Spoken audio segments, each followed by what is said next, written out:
මේ වගේ කායකක් ගන්න දවස් කීයක් යනවා?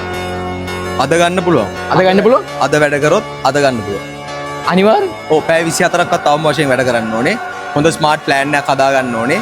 ගේම් එක A to Z ප්ලෑන් කරලා හරියට කරොත් පැය 24ක් ඇතුළත මේ වගේ වාහනයක් ගන්න සල්ලි හම්බ ගන්න පුළුවන්. වාහන ඕන කෙනෙක්ට ගන්න පුළුවන්. ලීස් එකක් දාලා ගන්න පුළුවන් වාහනය. වාහනයක් කරන් කොහෙන්ද ඕඩියෝ එක හදාගන්නේ? කොහෙන්ද ටින්ටෙඩ් එක හදාගන්නේ? කොහෙන්ද මෙතන හදාගන්නේ? තමයි තැන. කෝකද? ආර ප්‍රීමියම්. මේක නේද අපි ඇවිල්ලින් ඔයාලත් දෙන්න ලක්ෂ ගණන් වියදම් කරලා ගත්ත වාහනේට හරි කලර් එක ඇඩ් කරගන්න, හරි කා ඔඩියෝ එක ඇඩ් කරගන්න, හරි මොඩිෆිකේෂන් එක ඇඩ් කරගන්න. Bar stereo. එහෙම නැත්නම් බාර් ප්‍රීමියම්. අද ඉඳන් අලුත් අත්දැකීමක් එක්ක කොළඹ අහස යටට බාරා ස්ටීරියෝස්. එහෙනම් දැම්ම එන්න බාරා ස්ටීරියෝස්. මෙතන එකක් විතරක් නෙමෙයි, මෙතන ටින්ටඩ් කරනවා, එතන ස්ටීරියෝස් වලට ඔඩියෝස් වලට වෙනම තැනක් තියෙනවා. අද දවස බැලුවොත් අද දවසේ මෙතන වටේම කා අකුරවලා තියෙන්නේ.